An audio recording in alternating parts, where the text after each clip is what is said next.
श्री गुरुचरण कमलेभ्यो नमः। मैत्रेय मुनि कहते हैं कि दिति को जब मालूम पड़ गया कि उसके बच्चे जो होंगे उनसे देवताओं को कष्ट होगा, तो उसने अपने बच्चों को जन्म देना ही नहीं चाहा। पेट में ही रखे रही, 100 वर्ष तक पेट में रखा। 9 महीने में बच्चा पैदा हो जाता है। ये प्रकृति की देन है। उसके अंदर, पेट के अंदर एक प्रकार की वायु, प्रसूति का वायु कहते हैं उसको, वो पैदा होती है और बच्चा बाहर निकलता। जबरदस्ती, रोकने की जरूरत नहीं है। लेकिन दिति साधारण व्यक्ति की पत्नी नहीं थी, वो साधारण पत्नी नहीं थी, कश्यप मुनि की पत्नी थी। वो बहुत पावर था उसके अंदर, दिव्य पावर। उसने 100 वर्ष तक बच्चों को जन्म देना रोक दिया। जब बच्चे तो बड़े हो रहे थे अंदर, वो तो रुक रहे नहीं, वो उसको नहीं रोका, लेकिन बच्चों को निकालने के लिए रोक दिया। तो बच्चे बड़े हो रहे थे, उनका जो प्रभाव बाहर निकलता था पेट से बाहर, वो देवताओं के सौंदर्य को गिरा दिया। उसका मुंह सूख गया देवताओं का, चंद्रमा सूर्य का प्रभाव कमजोर पड़ गया, जिससे रात कौन सा है दिन कौन सा है नहीं मालूम पड़ा लोगों को। तो उनके कार्यों में बाधा आ गई, रात दिन मालूम नहीं, कौन सा कब सोना है कब काम करना है मालूम नहीं। तो ऐसा देख करके देवता लोग ब्रह्मा जी के पास पहुंचे और प्रणाम किया और प्रार्थना करके बोले, हे ब्रह्मदेव, आप भूत भविष्य वर्तमान को जानते हैं। ये देखिए, कश्यप मुनि का वीर्य दिति के गर्भ में पल रहा है, बड़ा हो रहा है, जिसके कारण हमारा तेज सब समाप्त हो गया। सूर्य चंद्रमा का तेज खत्म हो गया, दिन रात मालूम नहीं क्या कौन सा है। सारी दुनिया प्राणियों का दिमाग चक्कर खा गया। आप हमारी सहायता करिए। ऐसा सुनते ही ब्रह्मा जी मुस्कुराए। बात तो सही है, मुस्कुराना चाहिए। देवता दे, बता दे, पहले दे फिर बताओ, बताएगा। ये तुम तो मतलबी लोग हो, आ गए मतलब से मेरे पास, लेकिन बताना हमारा कर में बताऊंगा। सुनो, ब्रह्मा जी बोल दिए, अरे तो सुनो, तुम्हारे बड़े भाई है ना, मेरे पहली संतान 4 कुमार, सनक सनंदन सनातन सनत कुमार, सबसे पहली संतान। वो अपनी तपस्या के कारण सारी सृष्टि में घूमते हैं, सब जगह जा सकते हैं वो, और वो वैकुंठ भी जाते हैं। देखो, एक बार उन्होंने निर्णय लिया कि देखते हैं भगवान का दर्शन करेंगे, चलो। तो 4 कुमार चल दिए। वो प्रथम संतान है ब्रह्मा जी की, फिर भी वो 5 वर्ष से बड़े ज्यादा नहीं हुए। 5 वर्ष की आयु का बच्चा जितना बड़ा होता है उतने ही बड़े रहे, वो बढ़े नहीं, छोटे छोटे से दिखे थे। और वो नंगे रहते, केवल लंगोट कोपीन थी उनकी। जो कोई मनुष्य कोपीन ही पहनता है उसको दिगंबर कहते हैं। आजकल कलयुग में दिगंबर का मतलब है लंगोट के बिना रहना, ये दिगंबर नहीं है। दिगंबर का मतलब है कोपीन समेत। जिसने केवल कोपीन पहन रखी है, लंगोट लगा रखा है, वो उसको नंगा कहते हैं शास्त्रों में। देखिए क्या हो रखा है। एक बार एक आदमी ब्राह्मण, वृंदावन का, मेरे यहां 17 वर्ष भंडारा किया उसने। 17 वर्ष मेरे आश्रम वृंदावन में वो ठेका लेता था, रसोई बनाता था। वो आया मेरे पास, हम जा रहे हैं गोद भरने। तो मेरी समझ में नहीं आया, गोद भरने क्या जा रहे हैं भाई, गोद क्या होता है, तुम्हारी लड़की की शादी है। नहीं, गोद भरने जा रहे हैं स्वामी जी। अच्छा, गोद भरने, हाँ, पता लगाने के लिए, ठीक है, कैसा है कैसा नहीं है, हमारा मेल जोड़ी चलेगी कि नहीं। अरे गोद भरना नहीं, उसको कहते हैं गोत्र लेना। गोत्र लेने जाते हैं कि हमारा उसका गोत्र ना मिल जाए, लड़की लड़के का, बाप का, मैया का, नाना का, बाबा का, ताता का गोत्र नहीं मिल जाए। गोत्र ऐसे ही है दिगंबर। दिगंबर का मतलब बिना लंगोट का चलना, ये गलत बात है। चलो कोई बात नहीं। वो तपस्या का बल उनका, पहुंच गए वैकुंठ लोग, 4 भैया। पहुंच गए वैकुंठ लोग, तो भगवान का दर्शन करना उनका लक्ष्य। लक्ष्य पहले साधना चाहिए, बाद में दूसरा कुछ करना चाहिए। तो लक्ष्य था भगवान का दर्शन। तो भगवान के महल के 7 दरवाजे थे। 7 दरवाजे में से 6 दरवाजे पार कर गए, क्योंकि कहीं भी जाते हैं उनको रोक टोक कहीं नहीं है। तो 7वें दरवाजे पर 2 गार्ड मिले उनको, चौकीदार, रक्षक, द्वारपाल। उनके जो 4 भुजा, श्याम वर्ण, सुंदर भगवान का जैसा रंग, शंख चक्र गदा पद्म, उनके हाथ में बड़ी बड़ी गदाएं थी। मिला तो उन्होंने उनको निर्लक्ष्य किया। जैसे सब दरवाजे पास कर दिए, 6 दरवाजे पास कर दिए, ऐसे ही 7वें दरवाजे में घुसे, वो प्रवेश किए चारों कुमार। तो ये जो गार्ड थे दोनों द्वारपाल, उन्होंने रोका, हंस के मजाक करके रहे थे बिकॉज छोटे छोटे थे, अंग्रेजी बोल रहे हैं, छोटे छोटे थे वो, छोटे छोटे थे तो बच्चे जैसे, और कपड़ा नहीं उनका पहना, नहीं ड्रेस नहीं, खाली को लंगोट लगा रखा, कोपीन।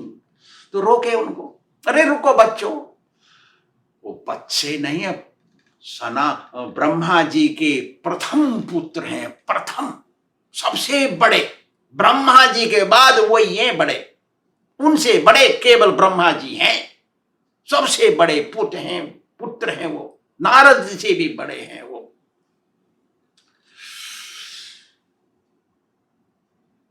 क्या बात है भाई, ना बात क्या है, आप कैसे जा रहे हैं अंदर? अंदर नहीं जा सकते आप। अरे तेरी के, यहाँ पे बैकुंठ में तो सरलता होनी चाहिए, यहाँ पर तिरस्कार नहीं होना चाहिए, यहाँ पर तो भगवान की जगह है, यहाँ पे काम क्रोध लोभ नहीं रहना चाहिए। आप ऐसा कैसे स्वभाव हो गया आपका? आप लोग तो पहले पिछले जन्म में कितने पुण्य किए होंगे, कितना भजन किए होंगे धरती पे, तभी तो तुम मर के यहाँ पे आए हो। यहाँ पे हर कोई नहीं आ सकता, केवल भगवान का असली भगत ही आ सकता है। तुम तो असली भगत होना चाहिए, तुम्हारा तो विनय पूर्वक मृदु भाषा होनी चाहिए, तुम तिरस्कार पूर्वक कैसे बोल रहे हो?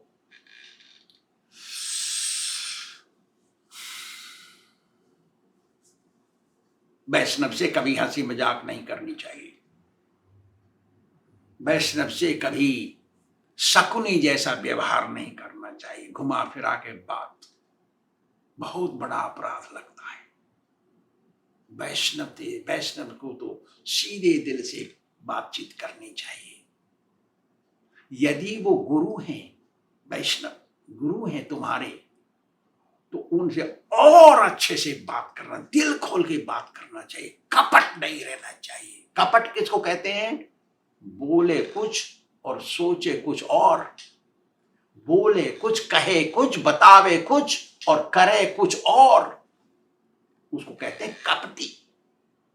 मोहि कपट छल छिद्र न भावा, ऐसा कपटी कभी भगवान को नहीं पा सकता, भगवान को अच्छा नहीं लगता वो। तो क्या हुआ?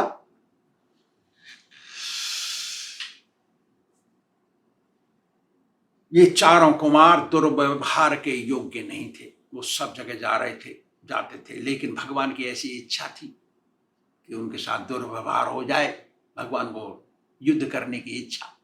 तो उन्होंने फेर दिया दिमाग अपने द्वारपालों का और उनको बिगाड़ दिया ऐसा माहौल गेट पर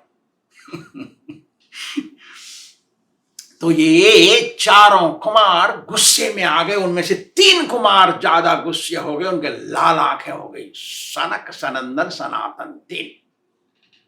उन्होंने श्राप दे दिया अलग अलग 3 बार में, जाओ तुम यहां से, गिर जाओ, तुम यहां रहने के योग्य नहीं हो, तुम कैसे आ गए यहां, तुम कपटी जाली, ऐसी जगह जाओ जहां काम क्रोध लोभ हो, भगो यहां से। ऐसा सुनते ही तो जय विजय द्वारपालों का दिमाग टन। अरे तेरी के, हमने तो सोचा छोटे छोटे बच्चे हैं, तो इन्होंने तो श्राप दे दिया हमको, ब्राह्मण है ये, जनेऊ धर रखा है उन पे। ठीक है भाई, हमने इनको तिरस्कार कर दिया और हमको तिरस्कार करने का फल मिल गया। अब हमने जो पाप किया इनको तिरस्कार करने का, वो पाप धुलने का फल है, परिणाम है, हमको यहां से गिरना है। तो उन्होंने हाथ जोड़ के प्रार्थना की इन चारों कुमारों की, हे महाराज,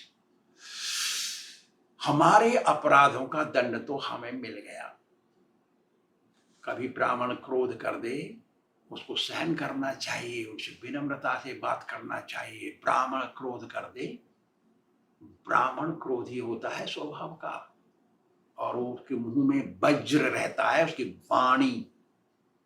लेकिन आजकल का जो चाय पीते हैं ना, इनको नहीं है इतने जवान में ताकत, कलयुग के ब्राह्मण में नहीं है। बड़ी मुश्किल से कोई असली ब्राह्मण मिलेगा जो भजन करता है, चाय बीड़ी तंबाकू पान सुपारी और भोजन नहीं करता। ब्राह्मण कभी भी बलि वैष्णोदेव को भोग लगा के ही खाएगा भोजन प्रसाद। ऐसा ब्राह्मण मिलना बड़ा मुश्किल है। ऐसे ब्राह्मणों के मुंह में ताकत होती है, बाकी किसी के मुंह में ताकत नहीं होती जो भजन नहीं करता है, दिन भर घूमता है इधर उधर, चाय पीता है, बीड़ी पीता है, का झूठ बोलता है, शास्त्र नहीं पढ़ता है, भजन नहीं करता है, भगवान को नहीं मानता है। ऐसे जो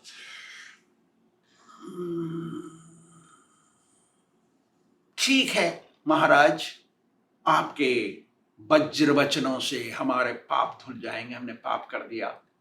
आपको रोक के ऐसी सब बातें चल रही थी दरवाजे पर, तो भगवान ने सुना, आए निकल के बाहर। भगवान का जो श्याम सुंदरम अचिंत्य गुण स्वरूपम गोविंदम आदि पुरुषम तमहम भजामि। भगवान कन्हैया का स्वरूप देखो कितना अच्छा है। वे तो विष्णु का लोक है, विष्णु लोक में गए थे वो।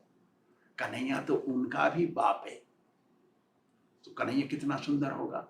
तो सुंदर दृश्य देखते ही चारों कुमारों ने सिर झुका के प्रणाम किया। कभी भी भगवान को प्रणाम करते हैं तो सिर पृथ्वी पे लगा के करते हैं, ऐसे प्रणाम नहीं कर देते। अरे हम तो बड़े वकील हैं, लॉयर हैं, हमारे फलाने ढिमाके, हमारा 50 एकड़ है, हम बड़े धनी हैं, हमारी फैक्ट्री चल रही है, हम पढ़े लिखे हैं, हम फलाने ढिमाके, हम ब्राह्मण हैं। ऐसे नहीं चलता भगवान के सामने। भगवान के सामने तो सिर झुका के प्रणाम करते हैं। एको प्रणामी ना पुनर्भवाय। जो भगवान के सामने झुका देता है सिर, उसका जन्म दोबारा फिर भवसागर में नहीं होता, उसका मोक्ष मिल जाता है। तो ये जो चार कुमार थे ब्रह्मवादी थे, और भगवान का दर्शन करते ही भगत बन गए।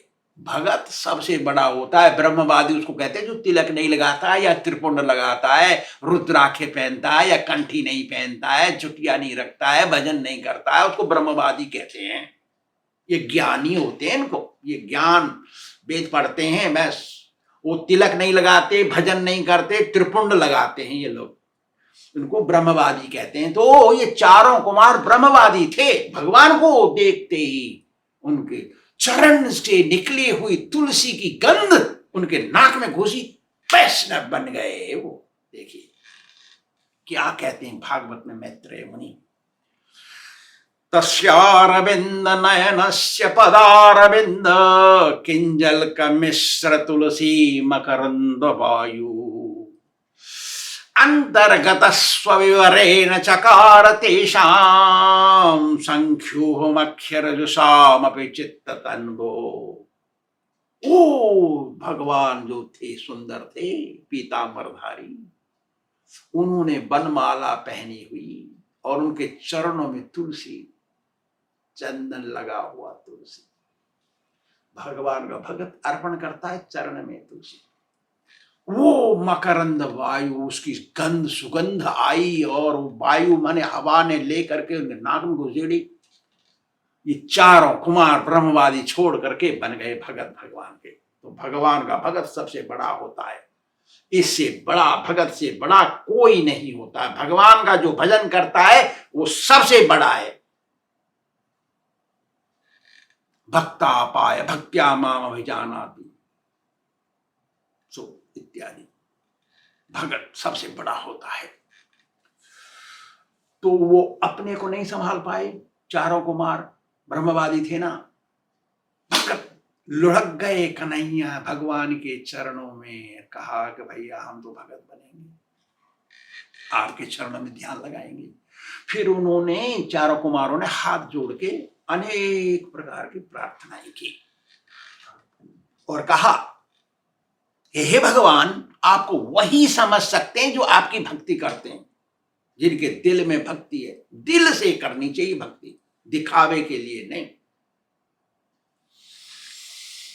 आप ध्यानी, ज्ञानी, कर्मी को नहीं मिलते हैं। ध्यान लगाते हैं वो उनको नहीं मिलते हैं, ज्ञानियों को, तिलक त्रिपुंड लगाने वाले को नहीं मिलते हैं, वो तिलक नहीं लगाते उनको नहीं मिलते हैं, और कर्मी को नहीं मिलते, जो दिन भर काम करते हैं उनको भी नहीं मिलते भगवान। केवल भगत ही बड़भागी होते हैं भगवान, आपके भगत, जिनको आप सरलता से मिल जाते हैं। देखा कैसे कह रहे हैं चारों कुमार, आपकी कृपा तो केवल आपके भक्तों पर ही बरसती है, जो आपके भागवत को लेकर के रोजाना पढ़ता है, जो भागवत की कथा सुनना चाहता है सुनता है, उनको आप सरलता से समझ में आ जाते हैं। फिर कह रहे हैं, इतना प्रार्थना करने के बाद फिर भीख मांगते हैं भगवान से। चारों कुमार कहते हैं कि हे भगवान, हमको ऐसा वरदान दीजिए जो कि हमारा मन रूपी भौरा आपके चरण कमलों में ही घुसा रहे, पड़ा रहे, वहीं भूल जाए। भौरे को कमल का सुगंध पसंद है, जब कमल के पास जाता है खुशबू के कारण वो नशा में फंस जाता है और उसमें रह जाता है और उसी में मरता है।